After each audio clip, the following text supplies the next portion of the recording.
Welcome to Sweet Talk SLP. I'm Krystle and I'm a pediatric speech-language pathologist.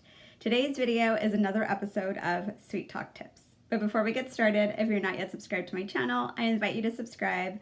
Also like this video and share it with your friends. Let's get started. For today's Sweet Talk Tips, I wanted to talk about the H insertion trick. If you're unfamiliar with the H insertion trick, it is used to help facilitate sounds in words that are otherwise very troublesome to produce for our kids. We generally use this for kids that are stopping. It's also helpful for voicing errors, and it can also help with fronting. The speech sounds that we use this trick for are K, F, P, S, SH, and T. There are plenty of resources online, some that you can purchase through Teachers Pay Teachers, some that are free. The very first time I came across the H insertion trick, it was through this worksheet that I'm going to put up on the screen, which you can find online for free. And in fact, I will add a link down below in case you haven't already seen this worksheet or have access to it. I do also own the H insertion trick packet from Adventures in Speech Pathology, which I really enjoy. I really enjoy her products because I really enjoy the pictures that she puts together with her resources, and I just think that they're really beautifully done. And then I also have this Carmet set for stopping, and so it also includes some of the H insertion trick within that. You have to make sure that they can do the sound in isolation. So you have to make sure they can do the K, the F, the S, the P, the SH, and the T, and then they have to be able to produce those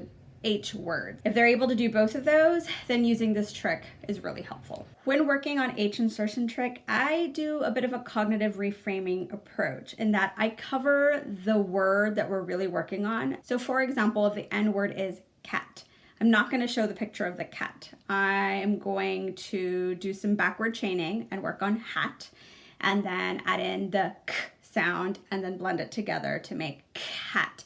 But I'm not going to show them the cat because I feel like so often our kids are going to resort to making the errors they were making before. Now, you don't have to purchase any products, and you don't have to use those free products if you don't want to. What you need is some sort of speech sound cue card. Now, if you have the Bjorn speech sound cue cards, awesome. If you don't, there are some free ones online, or I'm sure you can use just a picture of the K to help them remember that that's the sound they're working on or the one that they're going to be doing, and then some H words, and then you can put them together to produce those sounds and make that H insertion trick. Now, when doing this trick, you want to make sure that you are really keeping everything together and not breaking it up. Now, when you're doing backward chaining, of course, you're saying hat, hat, hat, hat, hat, and then adding cat together. But when you do put them together, you should not really separate them at all. It should not sound like hat. Instead, you should really blend the k part together. So it should be something like cat. You can make it as long as you need to, and then of course shorten it as much as you can to get the end result of cat.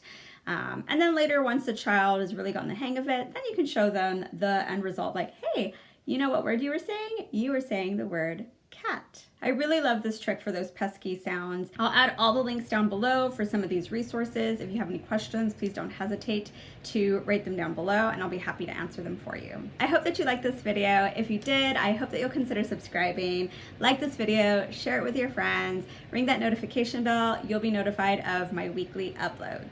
Thanks again for watching. We'll see you on the next one.